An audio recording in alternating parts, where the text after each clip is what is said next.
Hi friends, it's Jennifer All here with your Daily Hope, and today we are looking at the very end of the book of Hosea, chapters 13 and 14.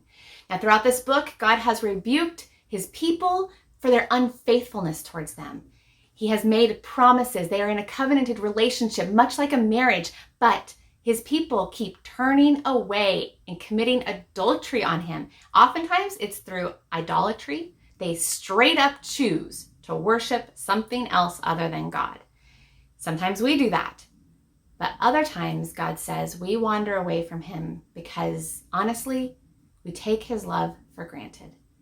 He shows up for us, he saves us, he rescues us when we cry out for help, and we're like so comfortable. We're like, thanks God, and we get to snuggle in our complacency and our comfortability now that we've been rescued, that we start to take his love for granted. We forget the gift of our relationship with him, and we start to gaze elsewhere, and we just wander off, and we don't realize it until we need him again, and then we go, oh my gosh, it's been a long time since I talked to him.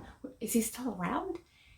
Now, oftentimes when we take one another for granted like this, when we choose something else, when we commit such acts of adultery and unfaithfulness, our human relationships break down.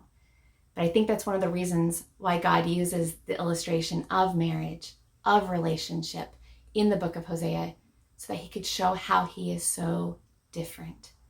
We flawed humans, we might struggle to forgive and to receive forgiveness, to rebuild trust after such unfaithfulness. But God, he's so different.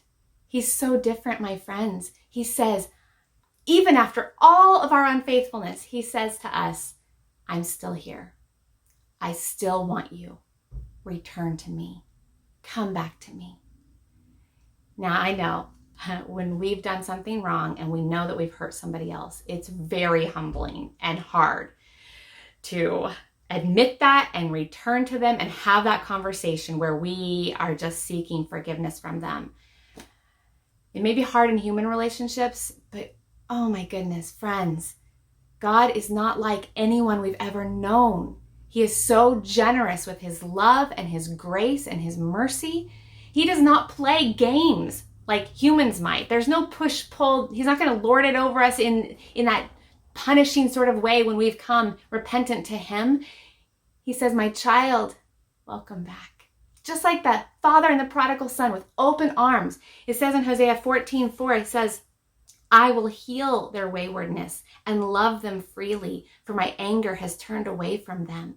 He loves us freely. I just want to point that out because I know you might think that there's a point where you might make so many mistakes or you keep messing up on the same mistake again and again, and you would expect that God might just get so fed up with you that he gives up on you, that he grows distant from you because he's just so disappointed. He's frustrated with you. That is not true. That's not who our God is. There's nothing you can do. There's no mistake. There's no old habit that just you can't seem to kick that would ever make God get so frustrated that he would turn away from you. Friends, you are always welcomed back into his arms. Our hearts are safe in his hands. His faithfulness towards us is trustworthy and true. It reminds me of the third verse in that great hymn, Come Thou Fount of Every Blessing. There's a part that says, prone to wander, Lord, I feel it. Prone to leave the God I love. Here's my heart, Lord. Take and seal it. Seal it for thy courts above.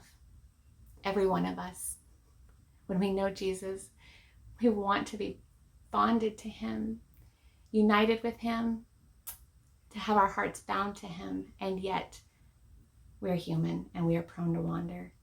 So friends, I just encourage you to recommit yourselves to our good God again today.